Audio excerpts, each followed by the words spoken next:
We just want to welcome you guys back to Covenant Podcast. We love doing these things. We get to meet all different kinds of people that have all different kinds of testimonies, all different kinds of stories. We love to brag on God and how He's turned our tests and our into testimonies, and how He'll make a mess into a message. And He did that with all of us. And so today I have two people that I've actually known y'all pretty long time, but we just became like buds in the last few months. And we just I don't know, I knew TJ's family since he was a little guy. And somebody had just given me his number to call. Did I call you or did you call me? I think I can't remember. I think I texted you. And then I ended up talking to you the next morning. Yeah, he had texted me. He said he was just want some of my advice on something, and so the next day I called him, and we just struck up a conversation, and I just sensed in my heart, man, there's something deep going on in this couple. As he told me a little bit about Brittany and what was, how God was stirring you guys' hearts, and I think that same night, or within a couple of days, I invited them. We had like a worship night over here.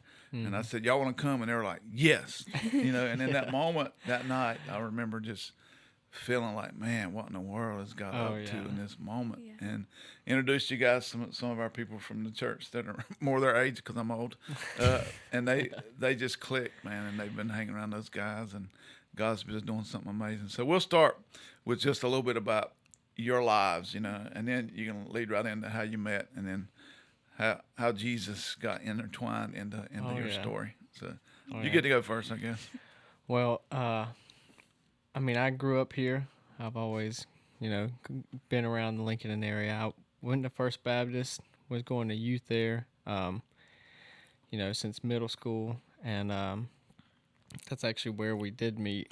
But love at first sight. Oh, yeah. Well, actually, for who? I think I liked one of her friends or something. Then, I don't know, I didn't even know she went to youth there, and then I ended up seeing her one day. We went to Caswell, and actually there, it was the first time I probably actually talked to her. I think from that moment forward. How old were you guys? I was probably... Oh, my gosh. 13. Wow. 13, 13 years old. Yeah. And we've pretty much been together ever since. Praise the Lord. Yeah. So anyway, what about you? You same story, Pretty much the same. Grew up, born and raised in Lincolnton. Obviously met him in church. It's a good place to meet a man. Yeah, right? yeah.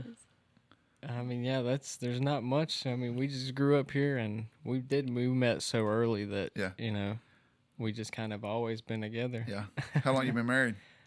4 years this November. 4 years. So. Yeah.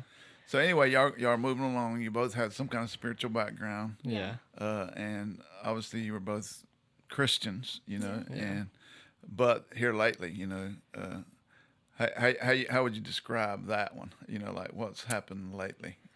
Well, the way I see it or I think back is, like you said, for me personally, I've always had a relationship with God, but as I got older, I felt like I had the choice, like, do I want to be really in or do I not? Right.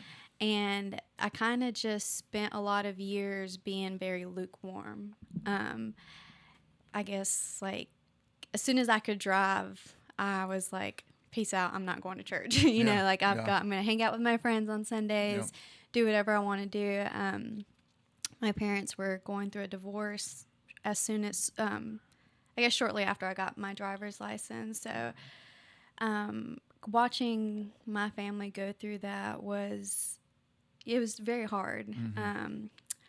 And also made me feel like, I don't want to do family time. I don't want to go to church. I'm just going to hang out with my friends.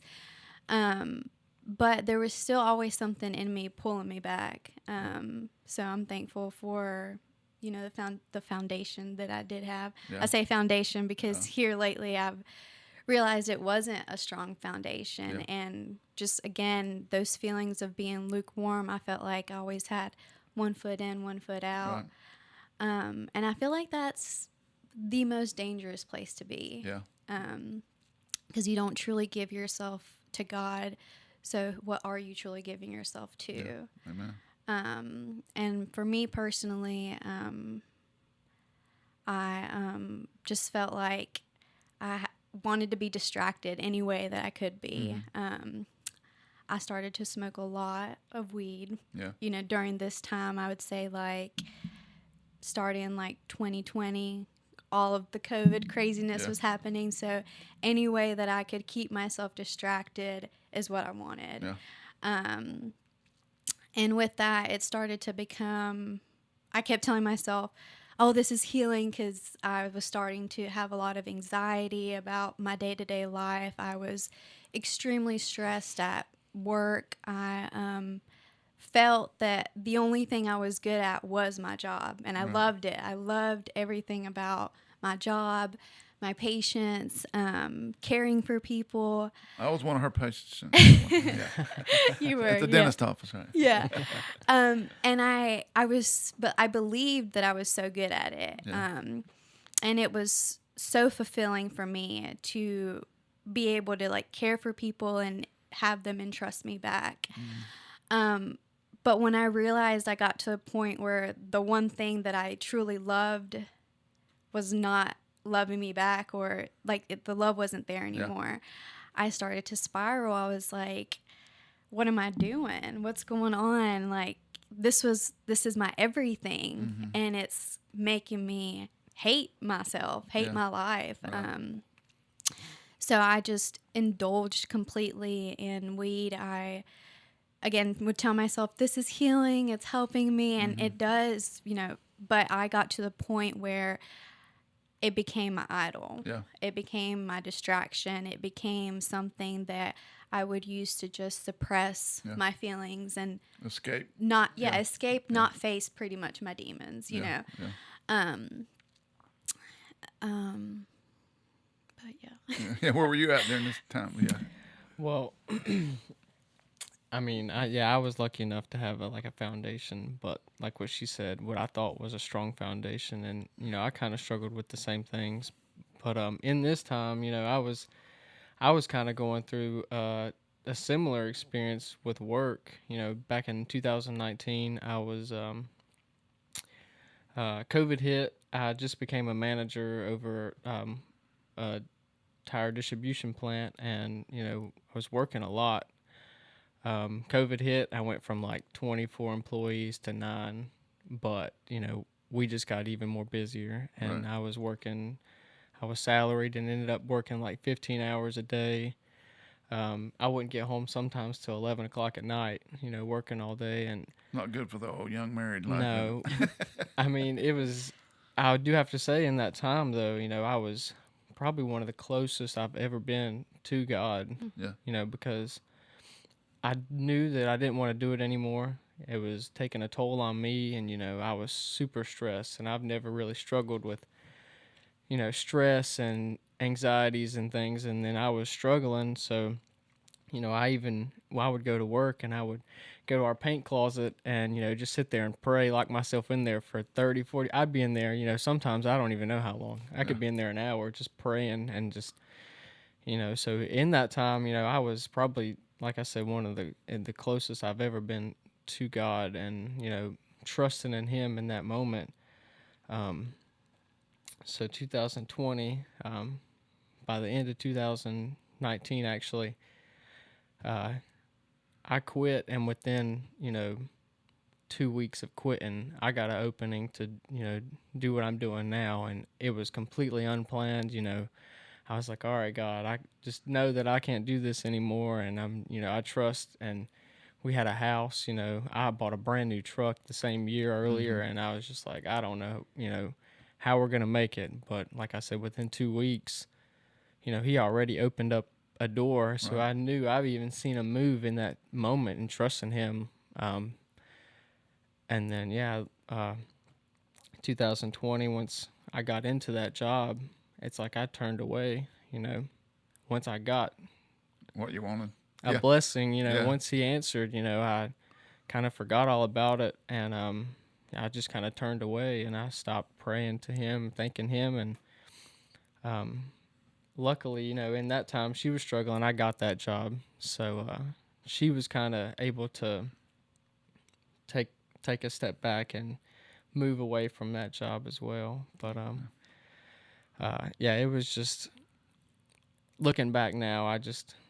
And knowing where I am now, it's just I regret every turn of my back, because he's gone to bat anytime I've ever prayed to him, and trusted in him. He was always there, and knowing that once he answered my blessing or my prayers, because he always has, looking back, and it's just it was hard, looking back now, that he just continues to love us unconditionally no matter what. Once we know that he is our Lord, he is our God, and call on him, he's always going to be there. Mm-hmm. And I was just so thankful. But so that's kind of where I was at. And this time, with her, I was kind of going through the same experience with our jobs, but y'all are struggling together, at least. Yeah. So I said something about this yesterday, and we'll get back to that, because we're going to fast forward in just a minute to what's happened in your lives in the last few months. Yeah. But I was sharing yesterday, we're doing this on a Monday, by the way, at church, how I was just reminded this weekend of how the COVID season was for everybody, just the unsureness, the uncertainty of that moment, and how I felt like God had spoken to my heart in a really, really strong way, that it was like a reset moment for the church, and that how that he was getting our attention, because all of the stuff, whether COVID or not, the stuff that you trust in, like you're talking about your job, if that's what you trust in to give you your identity and purpose, eventually it doesn't work anymore. And then what? And then what? And so I think what COVID did to all of us was cause us to pay attention to the things that we had always trusted in that weren't there anymore. Mm-hmm. And I think it was our get real moment with God. Yeah. It was our reset moment, but it was our get real with him moment with him.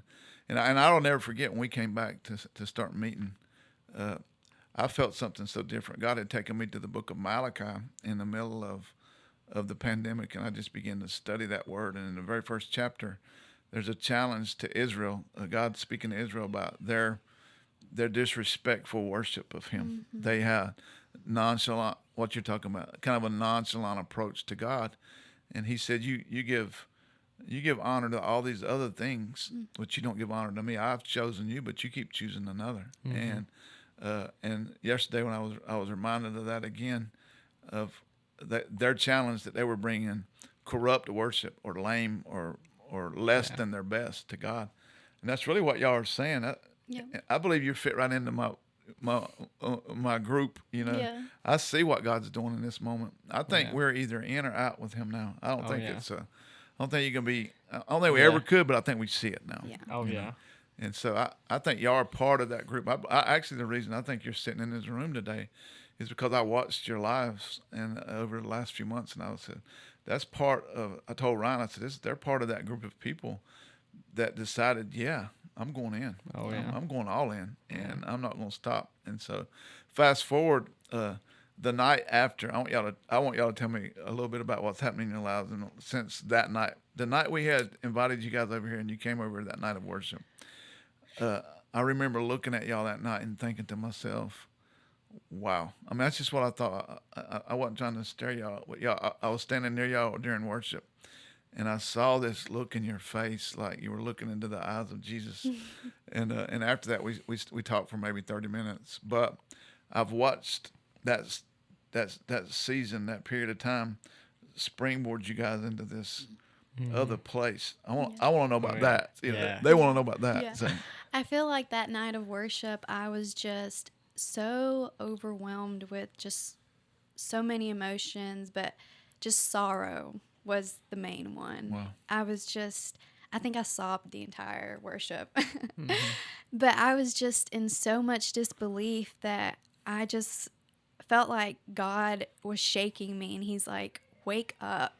Like, wake up. You have seen my evidence, the evidence of his goodness in your life multiple times. Similar to him, once I got to the point where I realized that the career that I had made my everything was nothing, I begged him to get me out. Like, get me out, put something in my hands that is going to be that's going to bring me joy, that's going to be fun. And I started to do photography, and just almost immediately, well, not immediately, because when I first bought my camera, I just tucked it away, and I was You were like, scared. I was scared of it. I said, I don't even know why I did this. Like, we were not in any position to go and buy cameras. Yeah. Cameras cost a lot of money, by the way. But we did it anyways. I think it sat on our counter for like 2 weeks, and I was like, no, get up, do something about it, or continue to be miserable. Yeah. And I just felt him telling me to do that. So I did. But that night, I just felt like he had just opened my eyes for me to recognize, like, I have been good to you. Like, I have provided for you. You keep turning away from me. I'm still here, but you're the one that keeps turning from me. Yeah. You keep trying to do all these things when I'm asking you to not. Right. Yeah. And I was just so overwhelmed that, I would get up an hour early before work and smoke and watch TV, or even do laundry sometimes. But you wouldn't catch me waking up an hour early to go in the prayer closet and read or do, that. So y'all literally do have a prayer closet in your house. We do. We do now. Yeah. So you had is it now, or did you have it when you built this house or bought this house, whatever? Was it going to always be the prayer closet? Well, we really didn't even talk when we bought the house. We didn't even talk about a prayer room, a prayer closet. I had my room, we had a dog's room, and she had her room, and then ever since that night, it really did change everything. So that night it became the prayer room. Okay, I just want to make sure I was getting this. Yeah. Oh, the prayer closet's probably going to turn into a prayer room. One of the rooms is going to be a prayer room. Yeah, right. It's just our closet now. Oh yeah. But yeah, I just felt like, kind of like what I was saying. I was just awakened and to the realization that He is good. He's always good. It's just me that has turned from Him. Right. Well, that's good. Yeah. Well, so what? That you were having something going on in you that same time. Oh man, yeah. Pretty much from that Thursday was the turning point for me. From where I thought I was a Christian, and following Him, that Thursday from this point on, it was a complete turnaround and a change. Like what I always thought, I was to Him or for Him, opened my eyes. And like that night, sometimes I couldn't even come up with the words to even sing. I just wanted to sit there and, just repent and thank Him, And, it seemed like Thursday we met John and Hannah that night. You introduced us to them, and I'm so thankful for them too. They're amazing. Yeah, they are. Oh my gosh, yeah. They invited us to the prayer room. Yeah. So we was there at church Thursday, went to the prayer room Friday, Saturday, come to church Sunday. So. Oh yeah, by the way, I can't take a lot of credit for this renewal of their life because they had all this happen before they even came and listened to me preach. Yeah. So anyway, and it's pretty cool. Going to the prayer room, following that Thursday, that night of worship, spending the Friday and Saturday with Brooke and Stephen and everyone at the prayer room. It was just, it was something that, from where we come from, even the night before Thursday, into Thursday, Friday, Saturday, Sunday, it was just a jump and like a complete turnaround for both of us. But, for me, it's just, because I was doing the same things as her, I was, smoking and doing just things, and I just wasn't putting Him first, and, Malachi calls it bringing me polluted worship. Oh, yeah. Like, just like casual approach to God's presence, and I think that's what that repentant moment is about, is when you recognize all He gave for you, and then what you're giving back in return. It's embarrassing sometimes. It is truly embarrassing. It's hard, when you realize it, and that's all I wanted to do that night. Even that weekend, I was just so thankful to be able to be in these places with these people and experience Him and still feel His presence after everything, and not giving Him my best, and all I wanted to do was repent and just continue to thank Him. And because of that, I never wanted to go. I mean, I never will go back to not giving him my best. Yeah. Like, that was a turning point. And, you know, Yeah. it seems like every day, you know, I just want to wake up and call on him and just pray, you know, thank you. And whatever you have for me, you know, I want it. I don't want to Wow. miss out on That's anything, you know, and it really has been.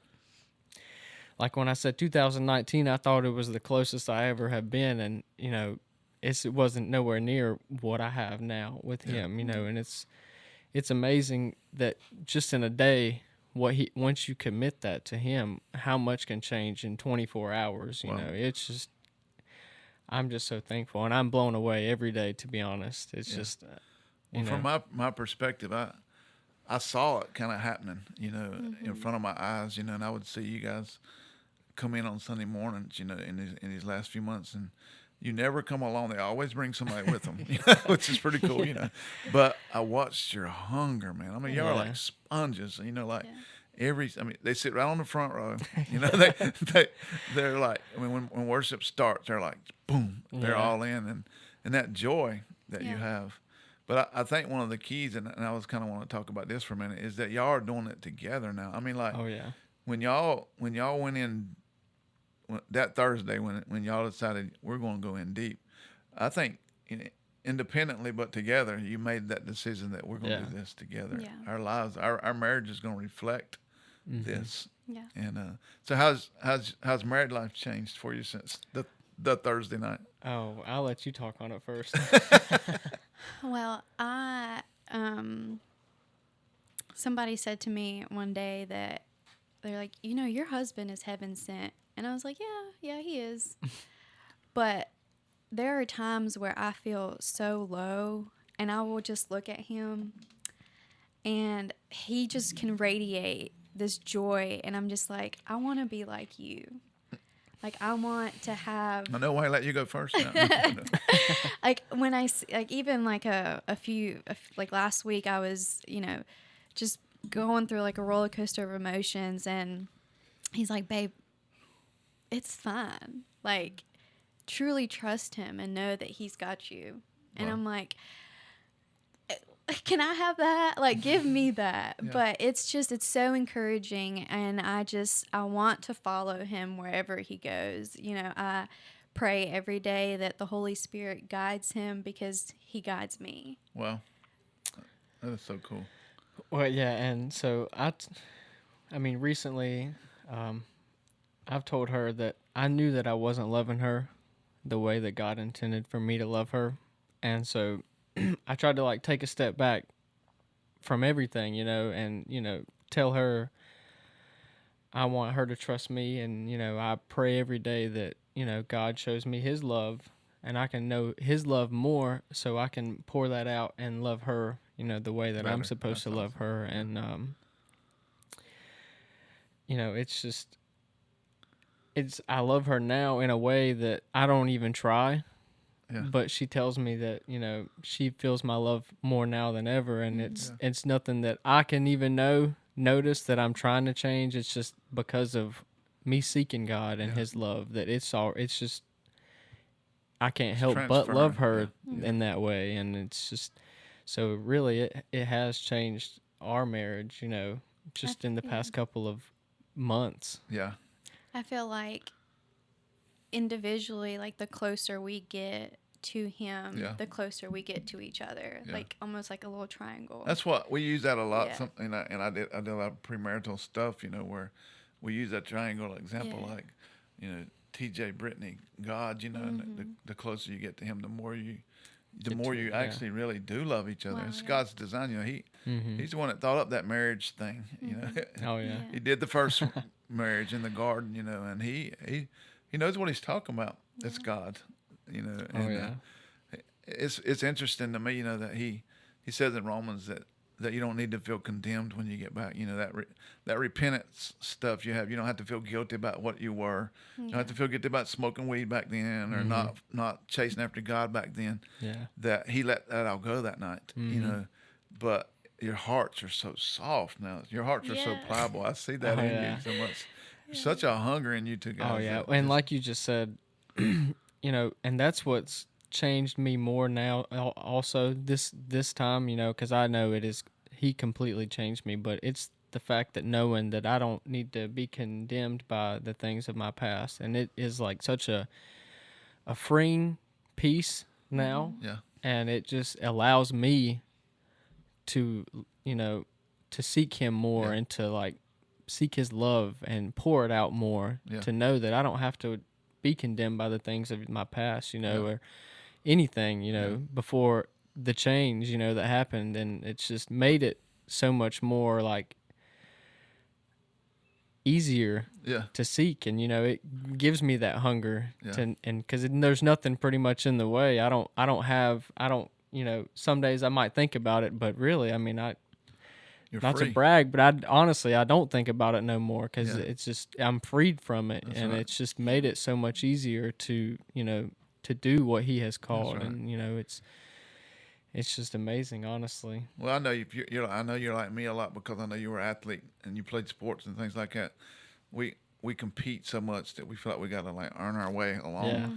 And the fact of the matter is, with him, it's so different. God's economy is so upside down from our brain, our mindset. You don't have to strive for him to love you. He loves y'all perfectly. No, I think the revelation of that can change your whole world. Oh yeah, you know? And I can't wait to see. You know, I tell people this a lot when I'm during weddings, especially. You know how I believe you'll be a better reflection together than you ever were separately. And I just see the way, number one, that y'all look at each other, that love that y'all have for each other. Y'all's eyes like light up when y'all see each other. And I love that part. But I also think the gifts that you have and gifts that you have. I'm a firm believer that God doesn't, and I think I learned this when I was studying about Israel getting released from their slavery in Egypt. God doesn't just release you from something; He releases you to something. And I see that in y'all, your gifts. Like, I already know we're putting you to work already here. You know, Ryan, the guy behind the camera, you know, like found out she had some giftings in the area of photography. She's already on our staff here. You know, we already put her to work on our kind of production team, and which is pretty cool. But isn't it neat that when you finally fall head over heels in love with your Father, the one that created you and put those gifts in you, that He will lead you to the thing that not only brings Him glory, but brings you peace. Yeah, you know? That's absolutely right. I feel like when you truly believe that your identity is in the child of God, I have come to the realization, like, I am worthy. I am loved. I am forgiven. I have this freedom, which also gives me this peace that I have never felt in my life before. And I could say that I would have to smoke a lot to get to the point where it's like almost equivalent. But God's peace doesn't require you having to give or do so much. You know what I'm trying to say? And since I started, once I believed that, I just, like he said, I have no desire to smoke. I haven't even picked up my anxiety, depression medication. I think that was long gone a few months ago. And I have no desire but to be fulfilled with Him and the peace that He gives, and the peace that only He can give. That's right. Well, Peter says that He gives us a peace that passeth understanding. And I used to didn't know what that meant when I was like, because I was a preacher's kid, and I'm like, y'all, I grew up every day in church, and I had to go, you know, I mean, literally, I had to go, you know, but I didn't really know what that meant. I would read scriptures like a peace that passes understanding, and I was like, how can something pass under? I mean, what? That don't even make sense until you get it. Yep. Oh yeah. Until you experience that kind of peace.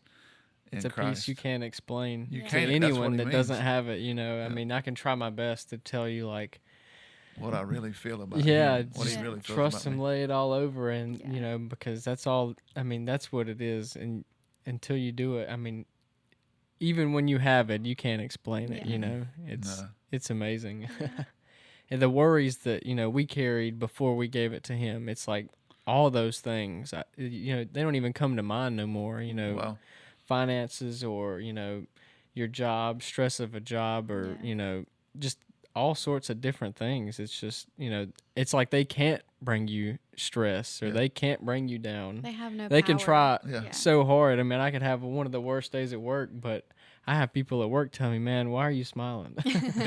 Your house is falling That's what your down. wife But it's just, it's just unexplainable. Yeah. I mean, it's just, we can't, wrap our minds around it. It's just a peace that is just, it's amazing.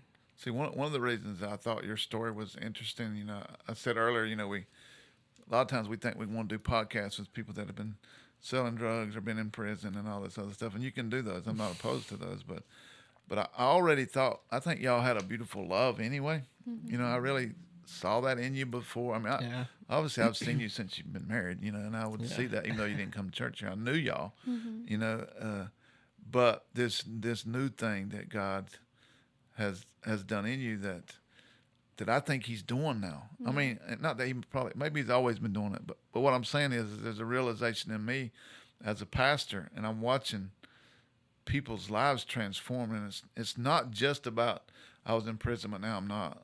I was blind, but now I see. Mm-hmm. Some of it was just I was just kicking along in neutral, in lukewarmness. Yeah. And God has touched my life in a way, springboarded me into this new realm of His presence. And and that's what I want. That's why we're doing this. I wanted people to see, you got a story. You smoke weed. You got a story. You smoke weed with her. But my point is y'all weren't like, hurting people or doing. I guess smoking weed is a little illegal, but I'm talking about you weren't like robbing stores.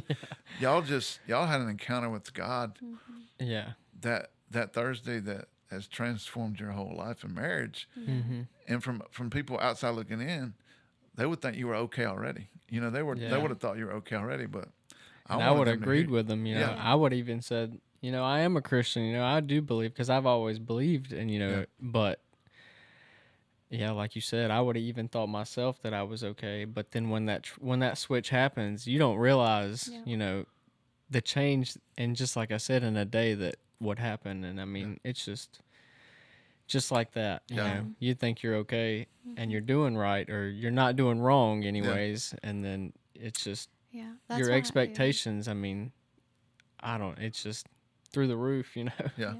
That's why I feel like being a lukewarm Christian is one of the most dangerous things, because I mean, in the Bible it's it miserable. says, you can't serve two masters at the same time, and you're not fully in. And without being fully in, there's always a stronghold there. There's always going to be, like you said before, like your spirit and your flesh are constantly going at battle. And I mean, you give evil an inch, he's going to take a mile. That's true. So yeah, I said something a couple weeks ago, and it come to my mind because it's your story and it's my story. Is that when we were younger, we gave God our heart, but we didn't give Him our lives. And I think that's what you're describing. Is we did the prayer thing, we did the church thing, we did the youth group thing. We felt we're kind of lip service to God. But we never gave Him our lives. When I was 24 years old and gave Him my life, man, it changed my world. I thought I knew a lot. I thought I knew Him a lot, and I thought I knew a lot about Him. And I probably did know a lot about Him, but I didn't really know Him. Yeah. And what I see now is that you don't know about Him. You're getting to know Him. Oh yeah. And that's an amazing thing. So yeah, it's been amazing, honestly, and it's just it's been 2 months since that Thursday, maybe a little more. I've lost track of time now, but I mean, it's just in a short amount of time. It was about 2 months ago, probably, maybe. Just in a short amount of time. I mean, it has completely changed our world, really, and I couldn't be more thankful, like I said, because of the change that I can see, that I thought I had before, but now it's just every day I just want to wake up and thank Him and pray for more, and it's just truly amazing. Yeah. So next time, I know we're winding it down in a minute, but I know the next time we're doing baptisms, you're in on that. Yeah. So why did y'all get baptized sometime in your past time? Yes. Yeah.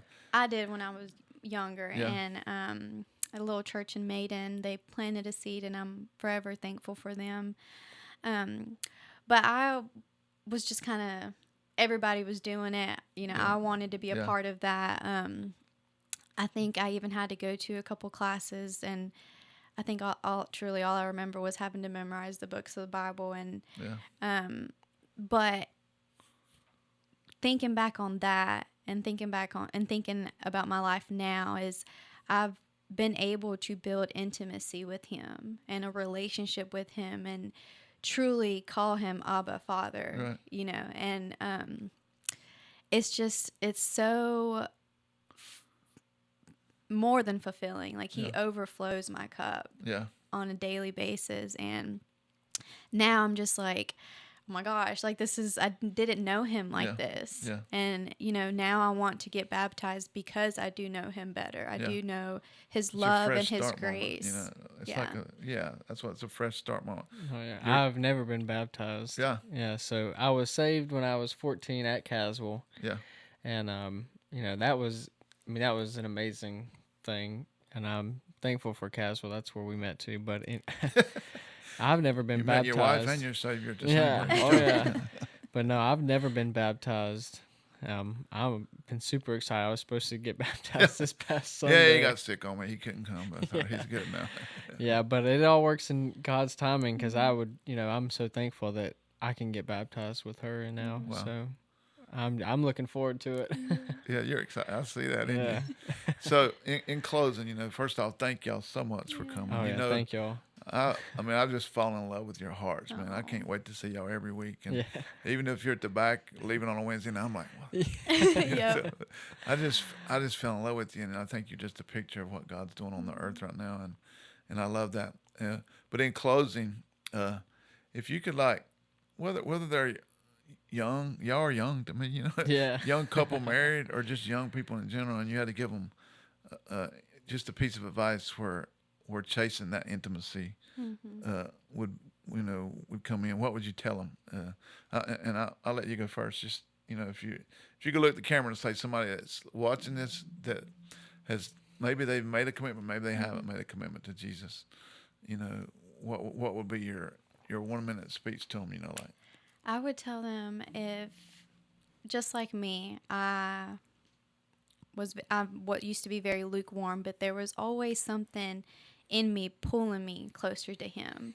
And I would advise you, if you feel that pull, just go for it. Amen. Go for it. Go for him, because he's waiting with arms wide open. And that's truly what I feel, is like a little kid running to mom or dad, and like he just embraces me and pulls me in. Yeah. And that is going to give you the ultimate peace, the ultimate joy, more than anything on this earth can give you. Amen. That's good stuff. What about you? I would kind of follow along, but, you know, if you are questioning, you know, you have doubts, fears, you know, anything that, you know, you don't know where to look, I just would tell them, you know, go to the Father, seek the Lord, and I promise you, you know, whatever you think you can plan or try and come up with on your own, because that's something that I struggled with. You know, I was somebody that I would lay out a 5-year plan. You know, I'd be like, all right, this is what we're going to do. I'm going to try and make this much money, you know, and get to this point. And, you know, whenever I laid it all to him, I can already tell that he works in ways that I could never try and plan. Yeah. And his love is, you know, it's healing in everything. You know, he will heal the things that brings you fears and anxieties, you know, depressions, struggling with finance, all these things. You know, he will, once you lay it to him and trust in him fully, you know, honestly, it doesn't take long at all to see, you know, to see him work in your life. Amen. Like I said, it's been 2 months for us, and within 2 months, you know, I couldn't imagine having a day and not having him first. Because he answers. So, you know, once you lay it all to him and trust in him and seek him, you know, I would say to anyone, I promise you, you'll see it in, you know, in a day, you know. In some part in your life, you'd see healing, you know, you or his love. Yeah. So You got one more thing? I was gonna say, yeah, something that's been encouraging to me is in the Bible it says he works everything out for the good of those that love him. So everything, yeah, every single part. Well, man, I love you guys. we love you. That, and I'm so excited to see not just how God uses you at Covenant, man. We're just one little piece of the puzzle, but how He's going to use you in the universe. I mean, seriously, because y'all have so many gifts, and your hearts are so pure, and you're so hungry. So keep chasing Him, and I promise you. I tell people this all the time. I got this from a guy named Tommy Tenney. Was one of my favorite preachers back in the day when I first started in youth ministries. If you keep chasing Him, He will catch you. yeah, And that's what He's doing. I mean, He's catching you. Yeah. Oh, yeah. He's got a plan for you. So anyway, thanks for coming in here, and I know your story is going to matter to a lot of people. Oh, And, yeah. Well, thank you for having us. Yes, oh, yeah. thank Man, it's an honor for us. And so I appreciate you guys every time. It'll be crazy for us to just sit in rooms like this, have conversations like this if you weren't going to watch, because that would just be crazy. So we thank you that you're watching and spread the word. If you got some people that maybe their story might be similar to theirs, or maybe some other thing we've done, spread these, share them. Not for our glory. We don't have any desire whatsoever for Covenant to be glorified. There's not a Bible verse that says if you lift up Covenant or if you lift up Mike, that I'll draw all men unto me. But there is one that says if you lift up Jesus, Amen. I will draw all men unto myself. And so if this helps you lift up Jesus, and it's an easier way, then share it. But we appreciate very much you guys joining in with us. It matters a lot to us, and we will see you next time. Thank you. Oh, yeah.